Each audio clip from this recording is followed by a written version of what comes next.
get is, yeah, I don't know anything about racing. This is true. You're right. You're in the wrong show. Yeah. You're watching the wrong show if you want to hear like super engineer stuff.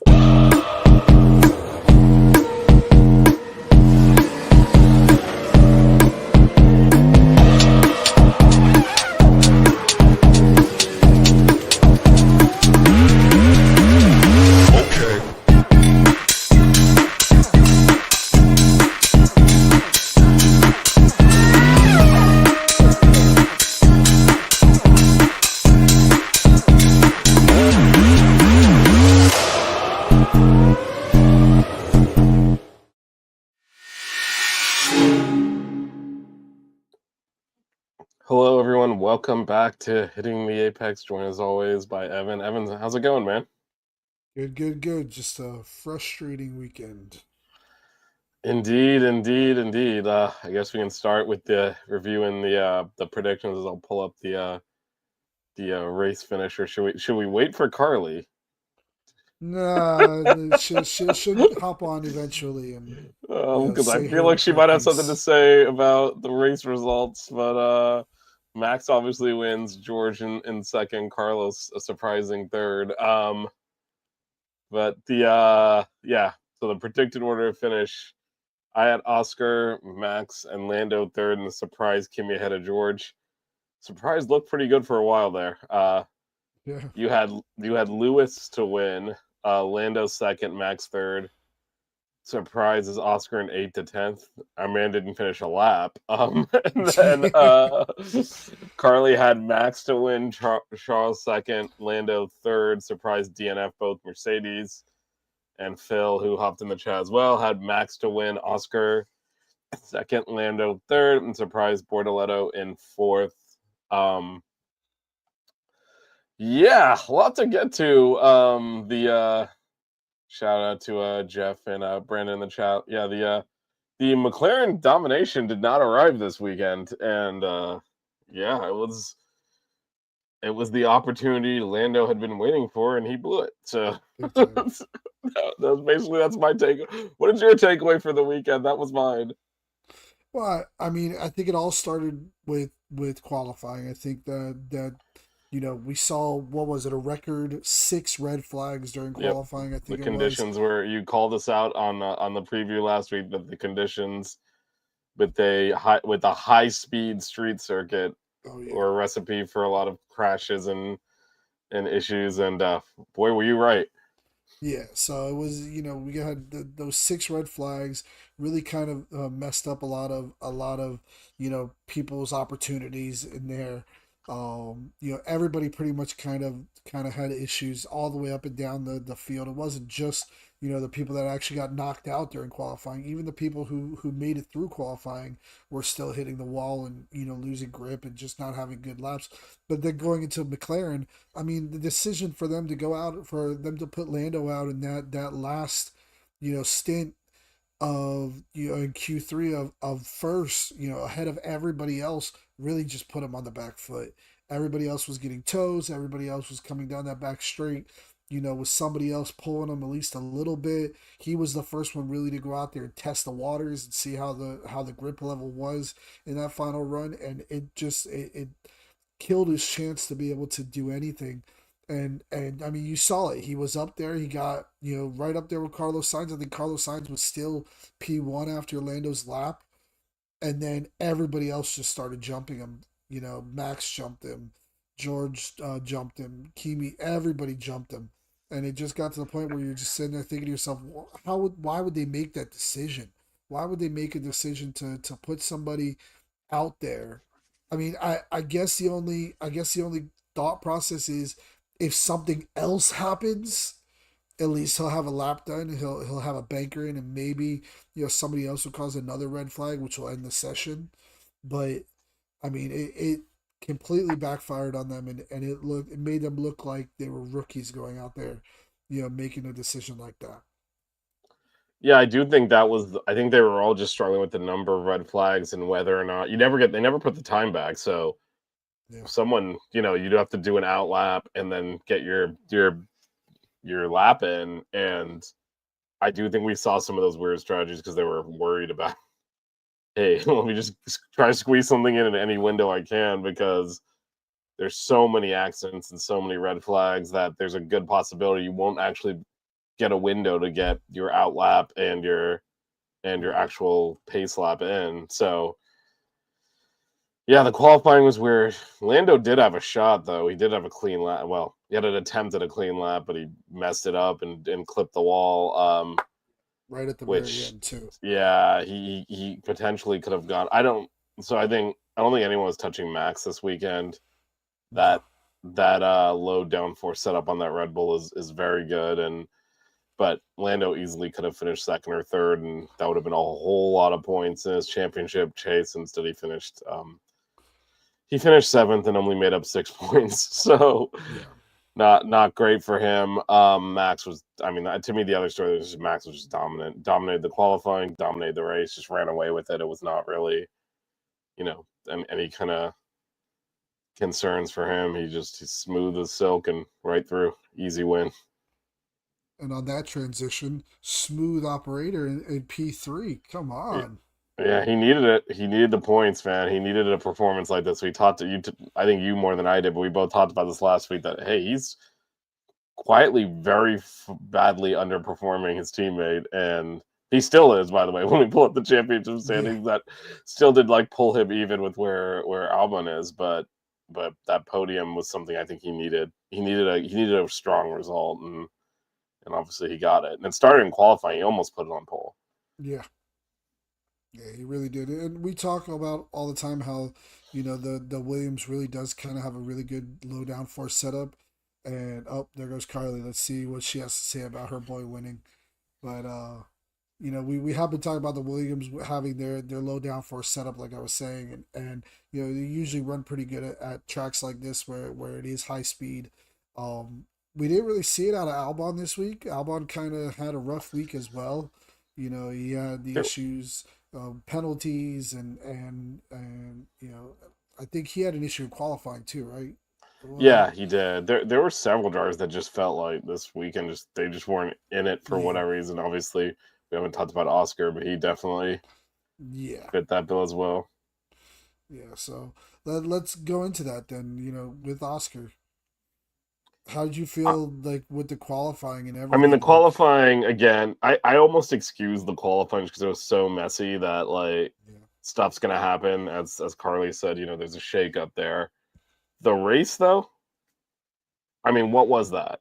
He yeah, basically didn't get off the start, was in last place, and then put it in a wall within one lap. I mean, that is as bad as a probable future world champion can bungle a first lap of a race because this man is in all likelihood going to be the world drivers champion.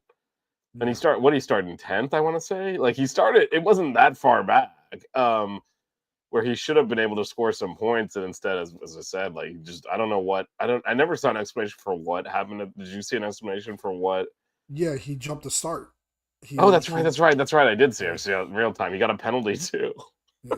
He jumped the start, and He then jumped the start, after then after stopped he when jumped the everyone else start, started. yeah, Yeah. And so he ends and up in last, and then I guess he was just pushing too hard, trying to make up for it, and exactly, went right into the wall.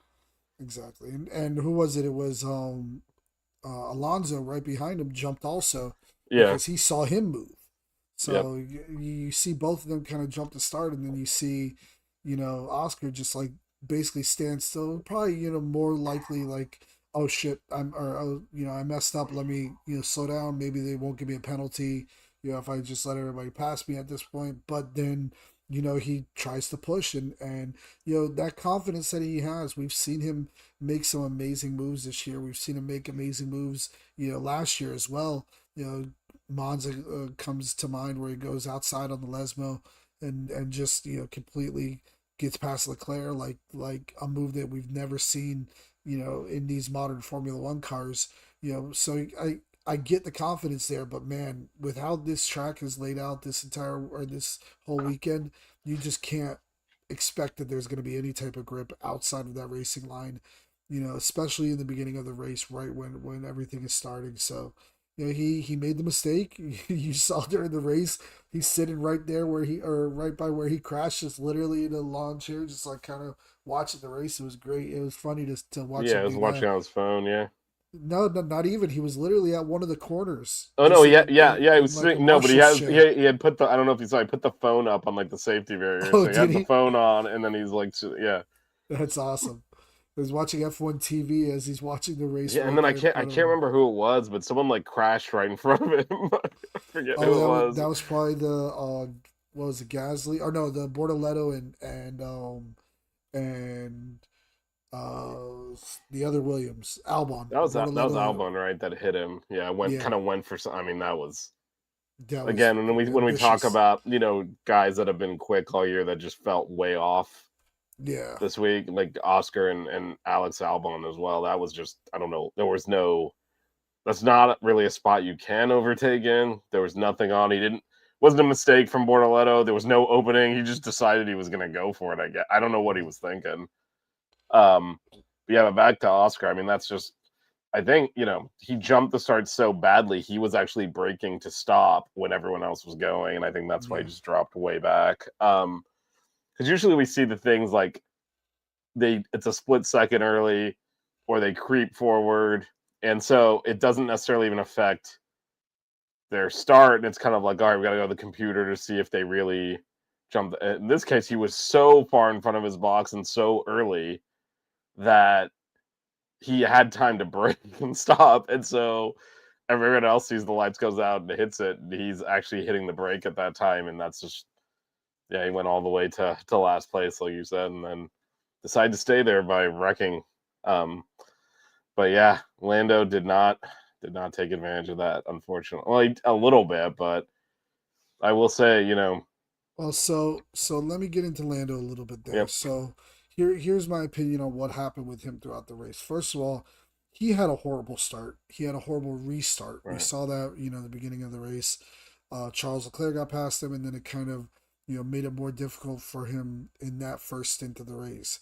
But towards the end of the race, after they made the round of pit stops that they had to make, where McLaren completely fluffed up his pit stop again with a 4.2 second or 4.4 second pit stop, he got pushed back because he was fighting with Yuki, and he ended up getting pushed back so far that he was behind both Yuki and Liam Lawson, who they were actually ahead of. He was actually supposed to, or when the round of pit stops went through, they were ahead of Charles Leclerc and Liam Lawson. Yuki Tsunoda and Lando were, but then they both had, Yuki had a better pit stop, but not such a great in lap or out lap.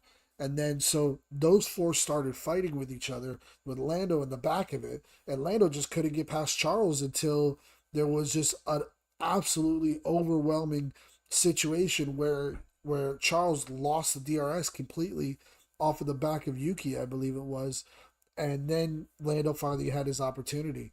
But I'll tell you this, I'm sitting here watching that last like 20, 25 laps of the race, and I'm thinking to myself, I wonder if these Red Bull teams are calling each other and saying, "Hey, Liam, stay just far enough ahead of Yuki to give him DRS. Hey, Yuki, stay just a far enough away from Charles to give him some DRS to then fight up against Lando." Because I'll tell you this, Liam wasn't pushing hard once Lando got behind Yuki.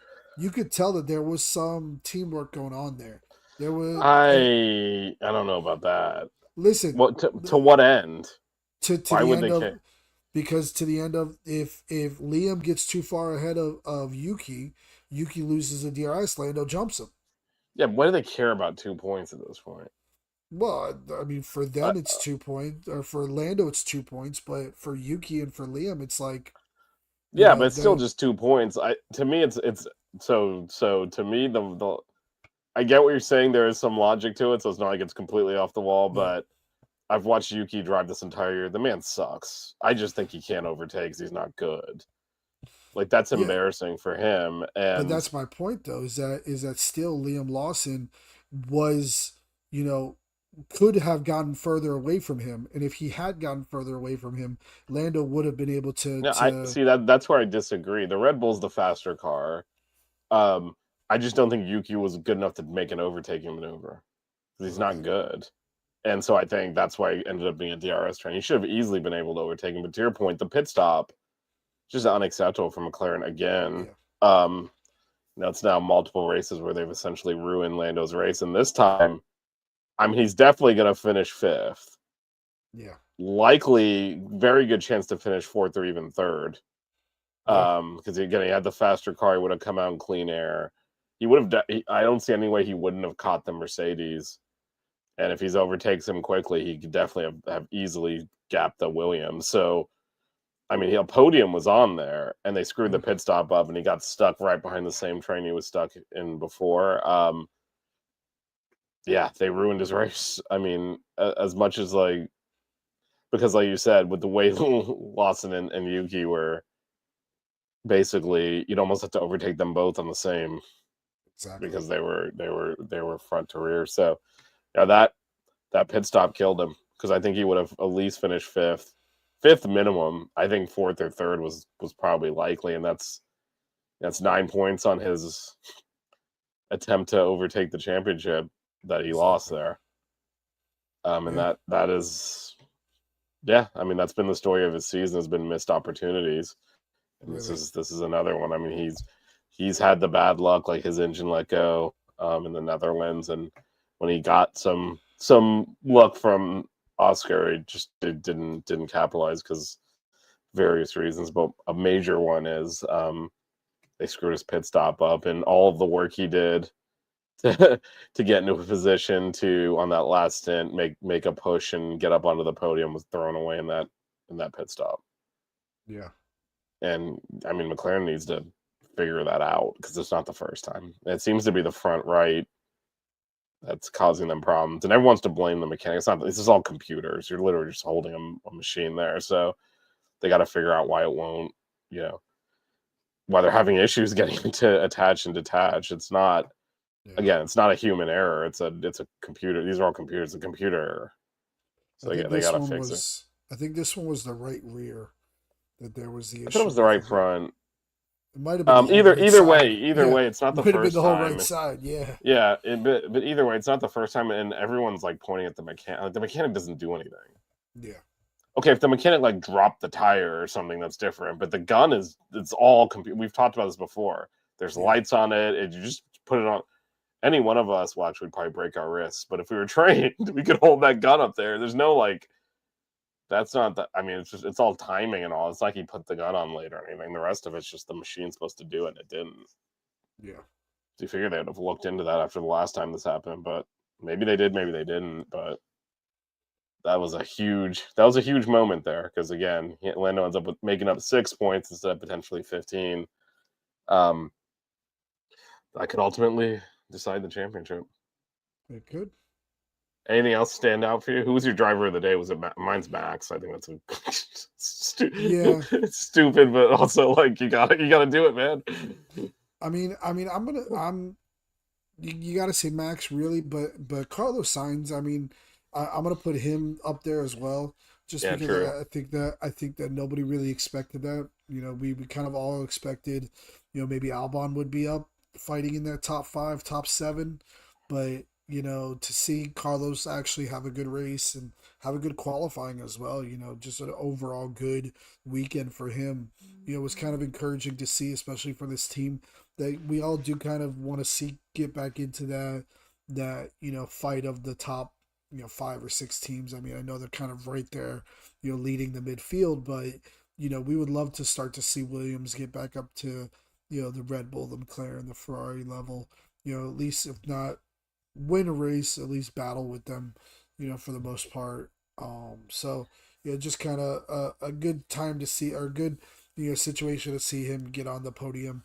The car obviously is something that, plays a big role in it, being at this track that it's so good at. But, the fact that he was still able to control his race, have a good race, have a clean race, and then, finish it up by getting that podium.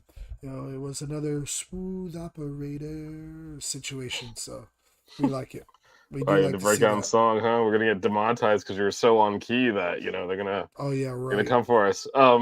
Yeah, No, right. but to your point though, I mean, look, there's still a gap between the top four teams and Yeah, Williams, but they're in no different a position than McLaren was 2 years ago. exactly. So you can make that gap, and the new generation of cars is going to scramble things a bit, but they can make that gap up again. Like this generation of cars started with McLaren having to pit Lando on every lap to top off the fluids because it was leaking, and has come to the point where it's the dominant car on track. So Williams is a lot closer than they were a few years ago, and that is a obviously not this season, but with the new generation of cars, the next few seasons, like they could easily start competing for race wins For with sure. kind of on their current trajectory. And again, the way the rules are set up, yeah, when you win, you get less tunnel time, you get less resources that are available to you. So there's opportunities to make that ground up. Yeah, other than that, I thought Antonelli had a strong race. We talked about how he was struggling. I think he also, similar to Carlos, needed a good race. He had one. Yeah, They gave George the better strategy, and George kind of jumped him in the pit stops because he was actually faster than him most of the weekend. But yeah. and George Russell was also sick, we should point out, and was not feeling well, which I think impacted his performance a little bit, and still got it to second. I hate that he's this good, but whatever. Sometimes you got to fall on your sword there. Um, and then, but I thought Kimi Antonelli had a really good race. Were you surprised at all that the Ferraris didn't make Lewis give the place back, because they basically let him through to try and overtake Lando, and he couldn't. And then, I mean, I guess he would have taken Charles on merit anyway, because they were on different Yeah. strategies and he was quicker. But I assumed when he didn't make ground up like on the last lap, they would tell him to let him back through, but they didn't do that. I mean, I kind of feel like it was kind of an opposite situation of what had happened with McLaren, where McLaren clearly, wanted to make that decision of it. I think this was more of a hey, he's faster than you right now. We're gonna let him go by and just leave it like that. I don't think that they're in any position to make a decision on we need the points in a certain way. They don't they're not Yeah, they're not at that really. point. They're not really Yeah, caring about that right now. They're gonna get the same amount of points for the constructors championship either way, and neither one of those guys are anywhere close to Matt or caring where they're at in the drivers championship. So true. you And know I guess from Ferrari's standpoint, Lewis was going to overtake him anyway. Why fight multiple exactly. laps, ruin both their tires, let Lando and that pack pull away? Just till it's going to happen anyway. Just let him through and let him have the spot. Disappointment. I mean, I think it's sorry, man, not getting out of the first lap, and then and then It and has to then be. honorable mention to Alex Albon. I think on this one. Those are my two. Yeah, I would agree with you on that. Oscar just he really I don't want to say the actual word, but he s the bed. I guess you could say. Yeah, He pooped the bed. Because he just you can't do that. You're the world drivers champion leader right now. You're the guy who's been dominant and somebody who we all say is one of the best drivers. At least of this last couple years, and you're gonna literally try to put the car in a place that nobody should ever try to put that car in and then crash it out. On top of the fact that you already made a mental mistake in the beginning of the race, jumping the light, which is something that we all panned, Lando for. What was it, earlier this year in Monza or something like yeah. that? We all No, it sat was. here or I not think it was Monza, Monza, but it was Suzuka, yeah, Suzuka. Suzuka. Yeah, And we all sat here and was saying, how could you do that? That was an idiotic move, all this stuff. He literally did the exact same thing here, and if it wasn't for the fact that he then wrecked 30 seconds later, pretty much, we would all be sitting here talking about how he ruined his race by doing that. So yeah, and it was a bizarre. Like I don't know what he's been so good this year, at just playing the moment and being under control, understanding like, hey, other people have made mistakes. I've got a lead here I can work with.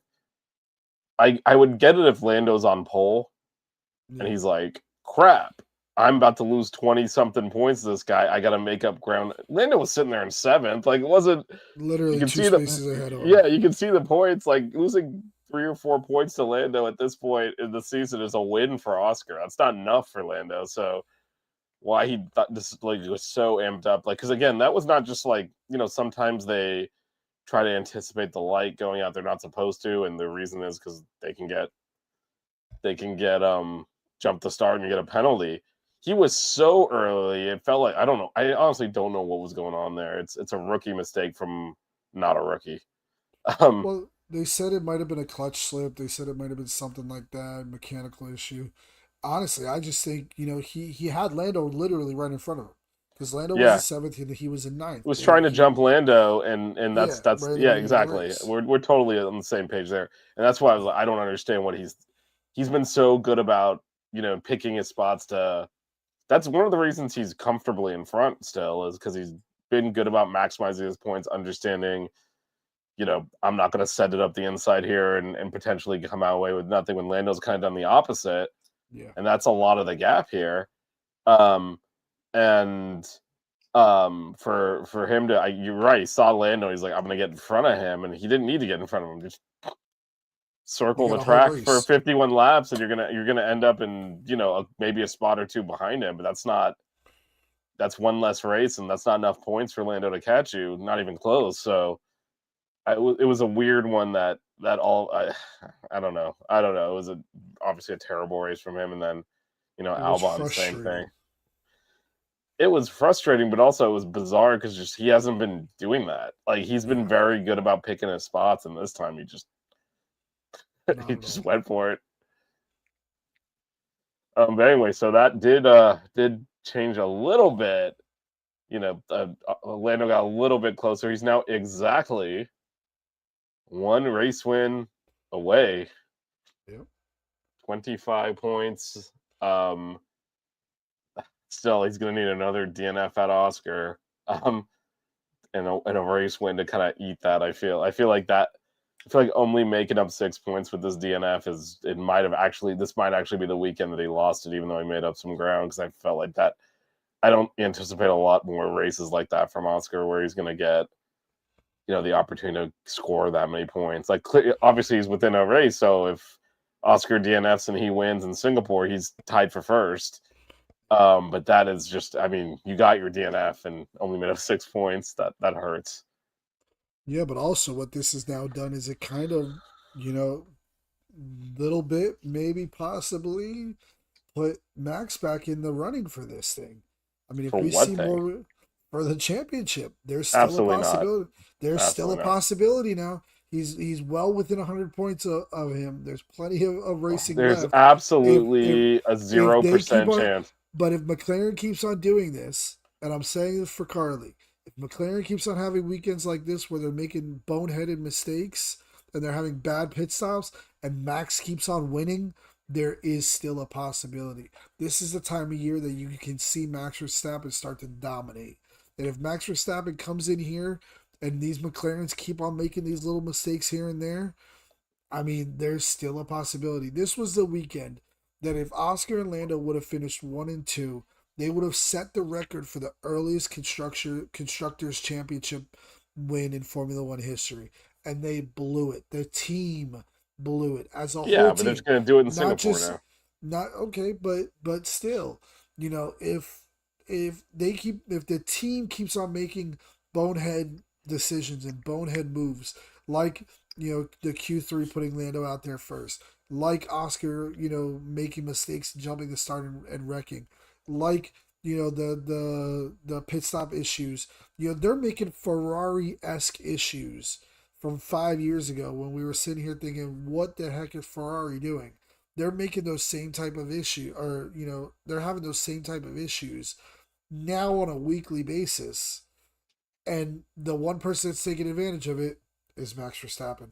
Now, Singapore is a much different circuit. We're going to get into that in a little bit, so we'll see how that plays out and how things will shake out there in a couple of weeks. But yeah, it still is a possibility now of being a three-horse race. I think if you saw Oscar Orlando win this race, especially if you saw Oscar win this race, then by all means, it would be out of reach and nowhere near. But Oscar crashing out and Max Verstappen winning this race and Lando not taking advantage of it, Man, there's still a chance there. Carly's still sitting there, going like this, thinking there's still a possibility. It's that meme that we always say or that we always see. So you're telling me there's still a chance. No, there Um, isn't. I It's mean, over. He's not. I He's not going to get near listen, there. listen. He We know is. this. We He know is this. 69 points back of Oscar, and that's what the McLarens fighting each other. If it actually got anywhere close, Lando would have to be number 2 driver man and just play rear guard. He's not making up that many points. He'd have to make up more than the gap between first and second every single race. Like it would take multiple more DNFs with him winning every race for him to catch up. This is not happening. All right, He's not even close. so He's let's not even see. close. Let's There's see only this. 7 races left. Let's see this next race. Lando and Oscar line up 1 and 2. Lando's in second. Oscar's in first. They go into the first really tight corner in Singapore, which is right after the start finish line, and they wreck each other out. And Max Verstappen cruises for the win. Cool. He's After still that. 19 points behind Lando just for second. That's what I'm Okay, saying. He's not even but close. This is not but close. then the next week something else happens where there still has to be a lot That of things that happen. you just proved my point. There still has to be a lot of things that happen. Yes, yeah, it's over. but there's still a possibility. It's over. I want to believe that too. George Russell has a better chance of finishing third than Max does of winning the championship. Listen, I'm gonna go NFL right here. The Kansas City Chiefs are now what 0-3. No, they're 1-2. They One played the and two. Giants. Yeah. 1-2.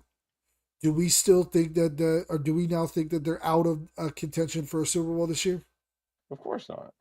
Okay, the Miami Dolphins are 0-3, only have one more loss in them. I'm sorry, they're out of the running for the Yeah, because they're not good. That's like I'm a Dolphins fan.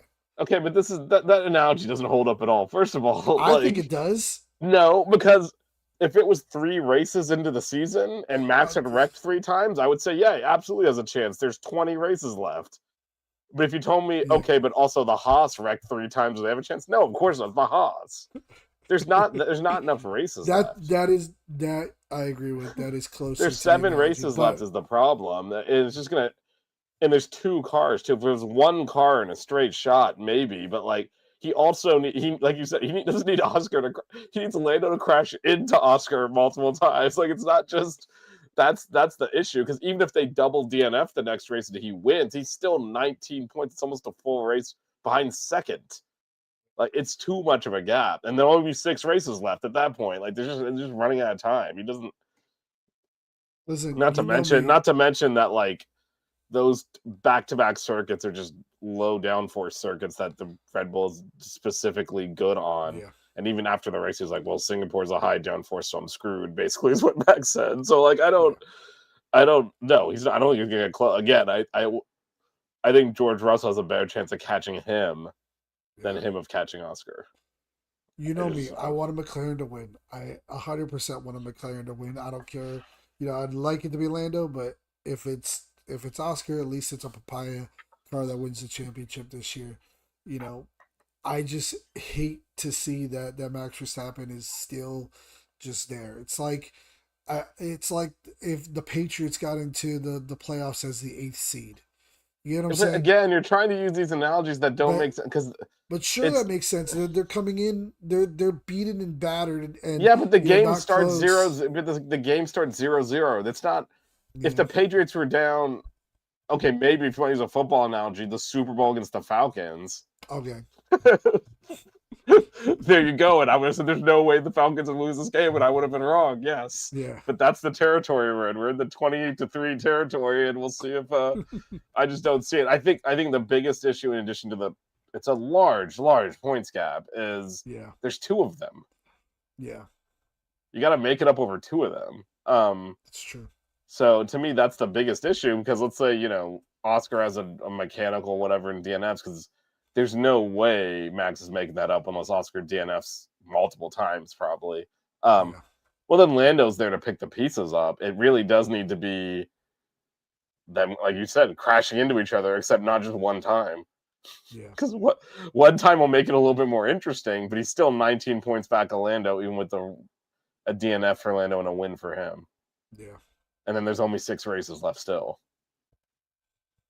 It's just he'd have to win every single race and get help. Yeah, for sure. Which is just, I mean, that's a lot for a car that, again, I don't think is very good on the high downforce circuits, and that's where we're headed now. Yeah. But good effort. He did at least put George in his rear view because that was tight. Yeah. I think he's pretty much, he's got a decent shot of finishing third. If Lando completely craps the bend, maybe second. But I mean, it's just a lot of points to make up. To get all the way 69 points is a lot to make up in 7 races. Yeah. With that said, I'll tell you what is going to be fun to watch down the stretch is this constructors, because this weekend Mercedes moved up into second, and yeah, game on, and they jump Ferrari. So it's only 4-point gap though, which is very easily to flip around. And then there's Red Bull, aka just Max, sitting there with 272. So like if Max can, I will say, if Max wins the drivers, then Red Bull will likely finish second in the constructors, because the amount of points he's going to need to do that. It's absolutely crazy. He has 255 points. They only have 272. It's just like, what an absurd number. That was between 2 other drivers. What an insane statistic. God, he is literally a one-man team. Like you said, the other 2 drivers across, what is it, like 17 races so far, of 17, like a point a race? Yep. Something like that. And he's got 255. Man, this is going to be one of the great driving performances to not win a championship, is what Max has done this year. Yeah. Unbelievable. But yeah, the Mercedes jumped Ferrari this weekend. It was a big move into second place for them, and all to play for them. That one, 4 points, 7 races, constructors. Now that's going to be a fun one. Yeah, battle for second is really going to be interesting. Yeah. And it's good to see that Williams kind of stretched their legs out for 5th as well. We knew that they were ahead for the most part. They had quite a few points over Racing Bulls and Aston Martin, but they kind of stretched out their legs a little bit with this race, and went a little bit better, or got a little bit further ahead. I feel like the bottom 5 are set at this point, just because the gaps aren't that big. But I mean, for example, the closest gap there is 7 to 8 with Sauber to Aston Martin. For Sauber to make up 7 points it's a lot, because you don't score. You hardly get any points for the bottom of the, like, they finishing like 10th, they get a point. It's very difficult for them to get, if you, again, 62 points over, I'm saying 17, I think it's roughly that, races, that's less than 3. It's a little bit over 3 points a race. So to make up 10 points in 7, it's a lot. It's a lot. But yeah, Williams definitely cemented themselves in 5th. But yeah, that battle for second is fun. And then, I mean, if Max could get any help from his teammates, he could put that Red Bull can make a run for second. But I just don't. I mean, his teammate was ahead of the championship leader and the championship runner-up this week. Yeah, but he still only scored, what is it, 7, 8 points, whatever it was. That's not going to do it. Couldn't get around the junior team car. Couldn't get around Liam Lawson. Yeah, because they could use those 2 points. But yeah, no, I mean, Yuki would have to like get podiums, I think, for them to catch up. And that's just not going to happen. Yeah, no, he stinks. Did they confirm Hatcher on the car yet? I don't think so, right? No, we talked about still this waiting. last week. Yeah, but I thought I was trying to make sure I didn't miss an announcement. Still waiting for that, the inevitable announcement. Yeah, but that battle for second will be interesting. Obviously, last weekend very good for Mercedes, 2nd and 4th, and then with the 8th and 9th for the Ferraris that flip 2nd and 3rd here. So yeah, but that'll go down to the last race. We'll see if the Drivers' Championship does. Lando has a shot, but it's tough. 25 points over 7 races. He really needs to capitalize on situations like what we had this week, and that's the problem, is that he just it always seems like he doesn't. Yeah, so if you do the math on this, going back to that, it's a 25-point gap, and so he'll need to like win the sprint races. How many sprint races are left? Is it 1 or 2? let me look real quick. Singapore is not for sure. Austin is. So yeah, he'll need to like win a sprint race. I think Brazil is too, right? Checking. It usually is. Yeah, Brazil is, yeah. So you get 8 points for a win there. He'll need to get some points off of that. At the sprint. Basically, he'll need to net across. I think those are the only two. I'm looking at the rest of these real quick. Oh no, Qatar is too, so there's 3. So essentially, he is there's 7 races. And then it's 25 and then 18, or is it 25? Yeah, it's 25 and then actually I'm gonna do a quick check. Yeah, and 18. So basically, here's what he needs to do. He needs to. So there's 7 races left. I believe there's 7. Yep, there's 7 races left. So what he's gonna have to do is he's gonna have to win 5 of them.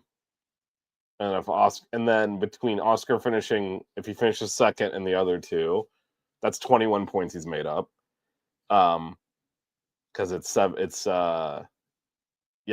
points when he wins a race. So that's 3 race difference. Because assuming Oscar won the other 2, that's 21 points he's made up. And then over the sprint races, he would need to. There's 3 of them. He would need to make up the other 4 points. Doable, but very hard. Now the math gets easier if Oscar doesn't win races that Lando doesn't, and or Oscar finishes in 3rd or 4th or something, and then you get those points up that way. But yeah, I would say Lando needs to win 5 of these. Because the other issue he has is, it's certainly possible that obviously Max has proved he can win races. He's actually finished on more poles than anyone else, more than Oscar and Lando. So like he can definitely win races, but when that happens and the McLaren's off the pace, that doesn't help Lando catch up. No. Like him finishing second and Oscar 3rd is only 3 points. That's not going to do it. So he does need to actually win races. That's the only place you get that big points gap. So yeah, I would say he needs to win 5. He does that. He's got a decent shot if he can, because then he's got 2 other races and 3 sprint races to make up the other 4 points. Well, is it 5? Because I think if it's 5, isn't it 5 times 7? That's 35 points that he would make. Right, but then you're assuming what happens to the other 2. Assuming Oscar wins the other 2. Oh, okay. Then it comes back the other way. That's what I'm saying. If Oscar doesn't win the other 2, then that makes the math. Theoretically, he needs to win at least 4, you would think, at 28 points, and then be neutral on the rest. Yeah. Which again, not impossible, but he's going to have to. But he's going to have to dominate Oscar essentially. Yeah, and I mean, going into Singapore, he did get pole in Singapore last year. I think he won last year. Yeah, but this is where it becomes difficult, right? So on paper, it's like, yeah, he could win 4 or 5 races, sure. He basically needs to finish ahead of Oscar in every race. Yeah. If he does that 7 times, he'll probably win the championship, assuming he can win some of them. Max needs both McLarens to crash into each other about 4 times. That's what Max needs. It is a lot of points. It is 69 points he has to make up on Oscar in 7 races. Yeah. So, yeah, we're saying Lando needs to win 5. Max needs to win all 7 and all the sprint races. Yeah. In fact, winning all 7 with Oscar finishing second is not enough points. So yeah, he needs DNFs. If he wins all 7, that'll and Oscar finishes second. That's 49. He'll finish 21 points behind. Damn. Yeah, he needs those DNFs, and he needs Lando to be the one that ran into him, because Lando's in the way also, because he's also he's behind Lando pretty significantly too. He's further behind Lando than Lando is to Oscar, so he's got to make up 44 points to Lando, and 25 more on top of that to Oscar. It's not low faith. I'm just doing the math. Max is done. It's a great effort. But it's done. All right. But this week is a fun race. Singapore, well, I guess in 2 weeks. Singapore. Evan, why don't you talk us through the track? Unfortunately, we were not able to get a good simulator. They modified this track recently, and the changes were not captured in the way that Evan's been doing the virtual laps. So we're going to go low tech again like we used to, and Evan will talk us through this circuit. Yeah, so my apologies, guys, for this week. You know, the our usual track walk or track map that we do. The changes that they made were in 2022, where they switched between 15 and 16. There used to be a like a double chicane there. It would go right where it says like sector 3, I think it says on the track map there. Let me There zoom used to this in. literally be there literally used to be a right left and then a little straight and then another left right that would kind of added a little bit in there. It was kind of jinky, kind of not so fast, or made the circuit not as fast as it is now. But um, so to go over the lap in general, it's an actual really fun lap, a really fun track. A lot of these drivers really like it. Lando did get the pole last year. Danny Rick has the fastest lap here. Funny enough, that's one of the things I was gonna make sure to highlight in the track, in the simulation that I was gonna do Yeah, because I thought it's kind of his I swan song. Like everyone knew he was exactly getting this fired, was and he did that. Yeah, yeah, I thought that that was great. One of the things from last year that we really did enjoy because this I think wasn't this his last like race, right? Because yeah. they No, they paired him pitted after him that. and to get him fastest lap essentially because they knew they were firing him. Yeah, so yeah, that was something that happened last year that we all enjoyed. But again, there's always really good racing here. You got the turn 1 through 3 sequence right in the beginning. It's kind of like a little stadium sequence, almost similar to Mexico City, that you see right there at the very end of that lap. There, here it's in the beginning of the lap, and then it goes into a lot of like again similar to Baku, where it's a lot of these long straights and then 90-degree turns, but this place is even a little bit more narrow in some spots, a little, not quite like Baku where it has the castle section, but where you go into that turn, 10, 11, 12, a lot of little chicanes in there. And then again, a lot of these 90-degree, even more 45-degree at some points. I think it turned 13 and 14. But then you go back into these long straights where these DRS zones, 3 DRS zones at this track in a track that is a street circuit. It's very fast, very fun, but you still need to have the downforce here. This is very similar to like a Las Vegas, where there's gonna be a lot of long straights, a lot of high speeds, but you still need to be able to have the downforce on there because excuse me, of how technical this track is overall. The drivers seem to love it. It's a night race, so it's always fun to watch those. You see sparks fly, and these guys are going at it full tilt, and just again one of the funner races to watch. And it's also one of the hottest races of the year, if I'm not mistaken. These guys Yeah, always talk every year about how in the cockpit it's like 125, 130 degrees, and they're losing like 5 to 7 pounds each of body weight just because of how hot it is in these cars. So it's always fun to watch it. It's always fun, to see these guys go at it here, and it always makes for good racing as well. yeah. No, it's definitely hot there. I don't know how hot because they do everything in Celsius, and hell if I know what any of that means. But I would say the difference between this and Baku, the straights aren't nearly as long, No. and the twisty parts are a lot more technical and a lot higher downforce required to get into them. As you mentioned, that first three corner complexes, you need a lot of downforce to get through there. So you really don't have the option of running. You basically sacrifice time on the straight because otherwise you'll lose everything in the corners. As you mentioned, there's 90-degree turns. There's greater than 90-degree turns. There's practical like hairpins. And if you don't have the downforce in the car, anytime you make up in the straight, so it's very different in that sense from Baku, which I believe that's the longest straight on the calendar, the one in Baku.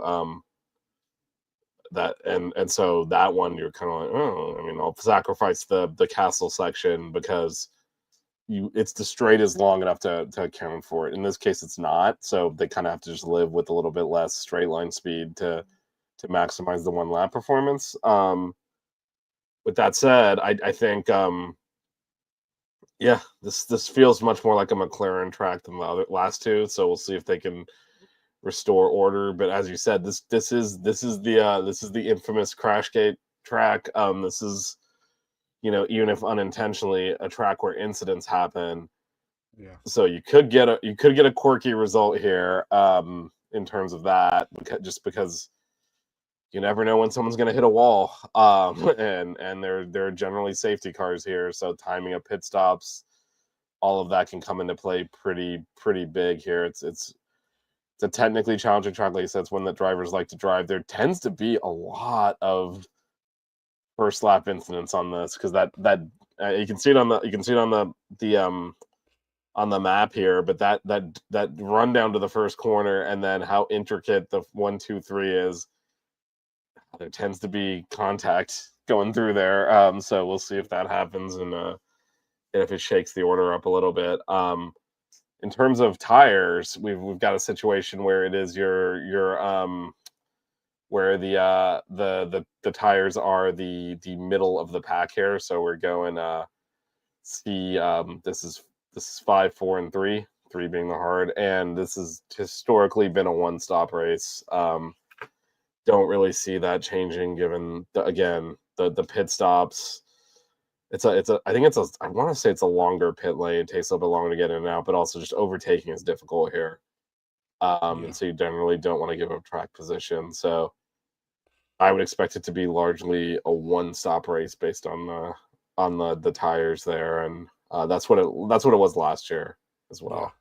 With the caveat being safety cars and potentially some weather. We're obviously 10 days out, but right now it looks like there might be some moisture on the ground again, which at this place could lead to a lot. We had, I don't think we'll have another 6 red flags, but could have a similar type of chaos with just, everyone hitting things and bumping into things and causing safety cars and red flags and qualifying as well. So be really important for all the and this race has been wet before, and it's been chaotic when it is. I think it's like turn 5.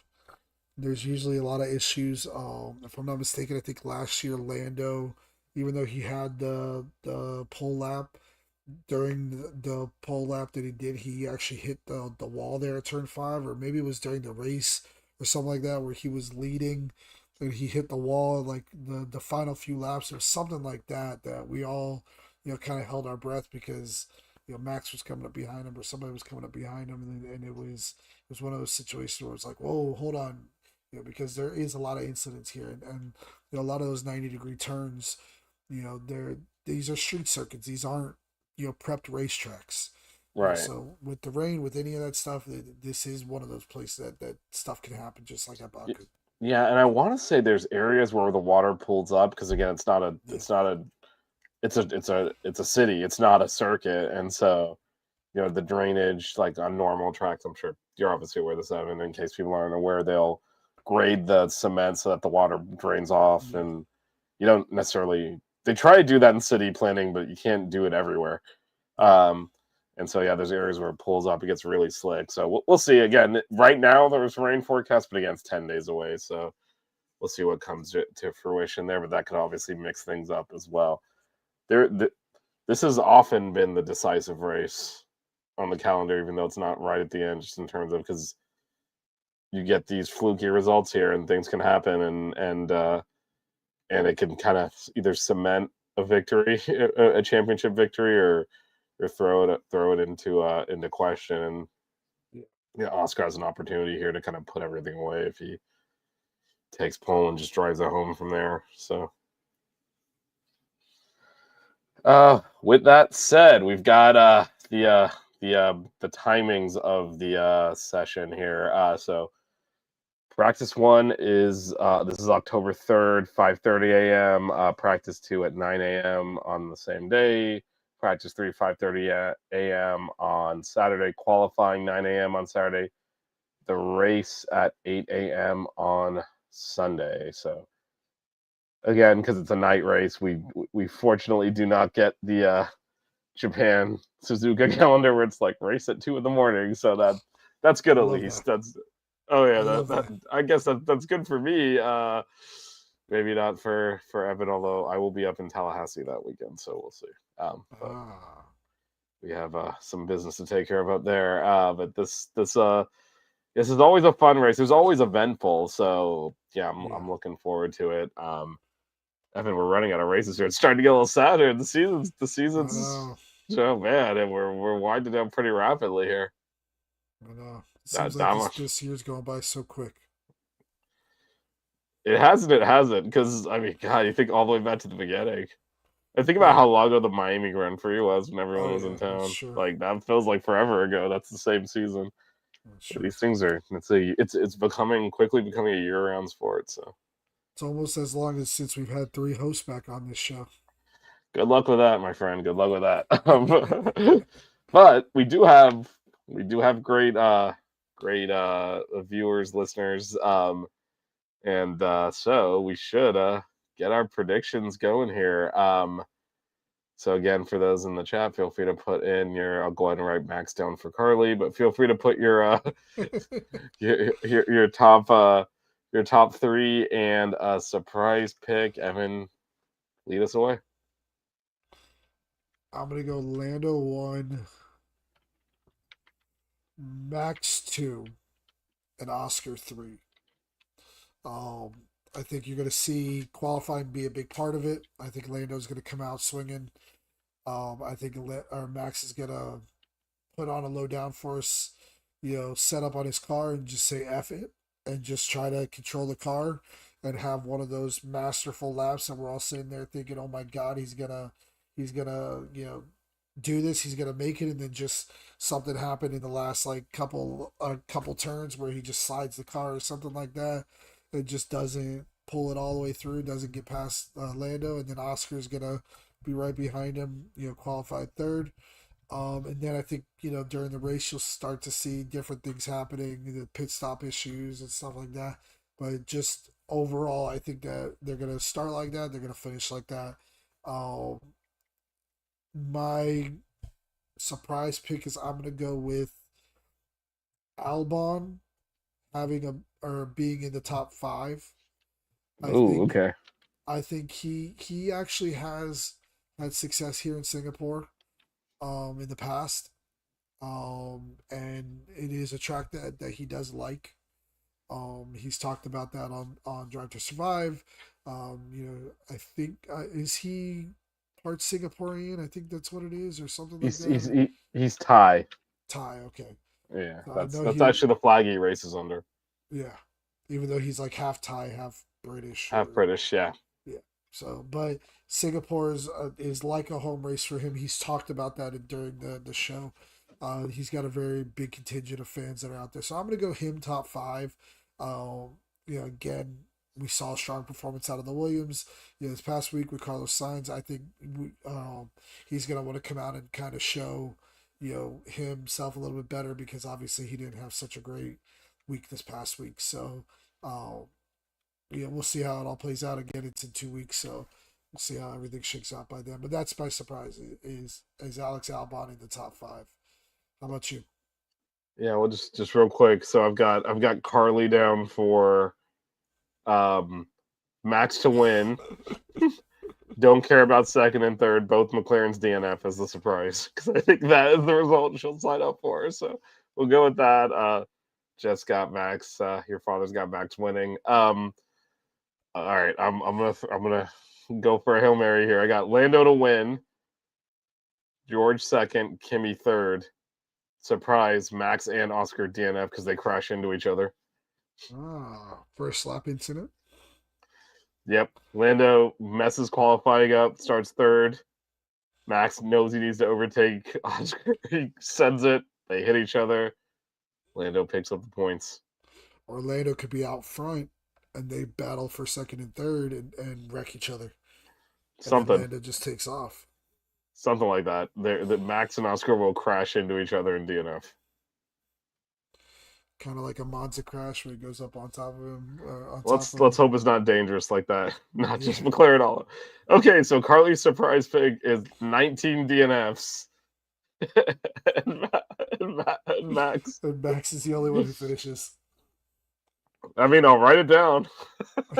I'm not optimistic, but it is supposed to be a surprise pick. So, oh yeah, we got Brandon in the chat as well. He's got let's see. I'm not trying to fight. I wrote it down. I put what you said. Brandon's got Lando, Charles, and Max as his top three there. I literally wrote down Max first, everyone else DNF for your pick. So we will accept your submission there. She says Max takes everybody's points. I don't think it works like that. No, that's how she wants it to work. I think he still gets the 25. He still would win the championship. Everyone else DNFs, and somehow it's not a red flag. I put Max wins and then surprise everyone else DNFs. Yes. But I feel like they would stop the race at that point.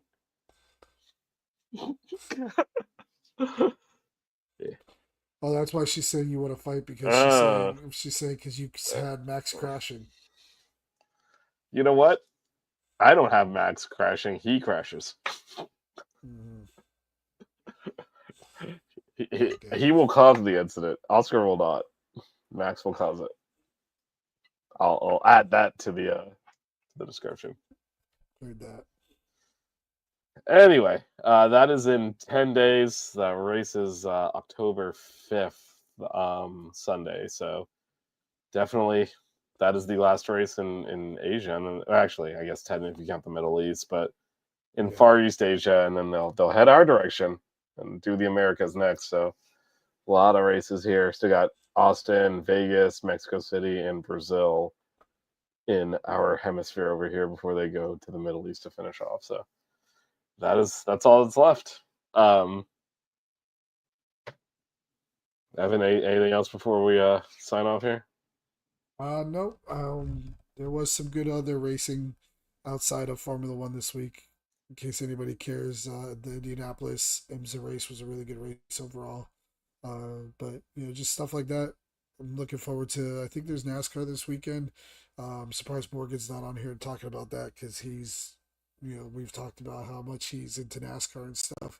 But that there should be some good racing on this weekend. Since Formula One's not on, there should still be other stuff. So keep an eye out for that, guys. As much as Vish is solely and only a Formula One racing person.